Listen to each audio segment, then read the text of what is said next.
নির্বাচনে জয়ী হলে নতুন বাংলাদেশ উপহার দেবে বিএনপি, সব ক্ষেত্রেই আসবে জবাবদিহিতা, এমন প্রতিশ্রুতি দিলেন সাবেক বাণিজ্যমন্ত্রী আমির খসরু মাহমুদ চৌধুরী। মঙ্গলবার সৌদি আরব বাংলাদেশ বিজনেস সামিটে তিনি এই কথা বলেন। আর সৌদি ব্যবসায়ীদের কাছ থেকে বিনিয়োগ চেয়েছেন কেন্দ্রীয় ব্যাংকের গভর্নর। জাহিদুল ইসলামের প্রতিবেদন। প্রথমবারের মতো ঢাকায় আয়োজিত সৌদি আরব বাংলাদেশ বিজনেস সামিটে অংশ নিচ্ছে বাংলাদেশের 25টি প্রতিষ্ঠান। মধ্যপ্রাচ্যের দেশটিতে বাণিজ্যের বিভিন্ন বাধা এবং সম্ভাবনার কথা তুলে ধরেন অংশগ্রহণকারীরা। কেনা বেচার ক্ষেত্রে আমাদের যেই সমস্যাগুলি হয় সেটাকে সমাধানের মাধ্যমে আমরা যেন ব্যবসাকে প্রসার ঘটাতে পারি। সো এই উদ্দেশ্যেই আমরা এখানে আসছি। আমরা আমাদের কেয়ার গিভার বা নার্স এবং ফিজিওথেরাপিস্টদেরকে পাঠানোর জন্য আমাদেরকে বাসার উপরে ট্রেনিং করাচ্ছি। আমরা সার্ভিসের উপরে এক্সপার্ট হচ্ছে, আফটার দ্যাট আমরা তাদেরকে পাঠাবো দেশের থার্ড ওয়ার্ল্ড কান্ট্রিগুলোতে। বাংলাদেশ ব্যাংক গভর্নর বলেন, এইসব বাধা দূর করলে সৌদি আরবের বিনিয়োগ পাওয়া যাবে এবং আরও শ্রমিক পাঠানো যাবে। বাংলাদেশে বিনিয়োগের অনেক খাত আছে।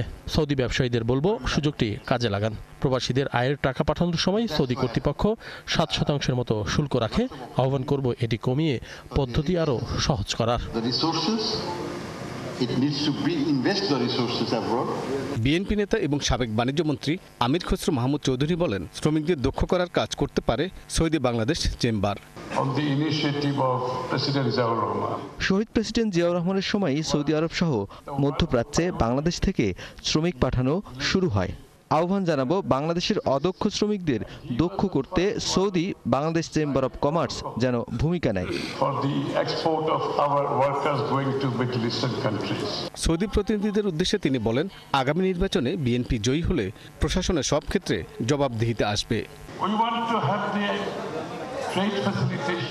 নির্বাচনের পর একটা স্বস্তি ফিরবে।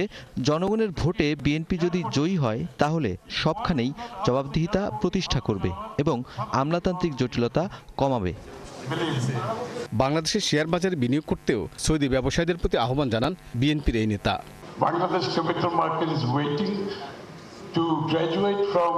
জাহিদুল ইসলাম, ৭১, ঢাকা।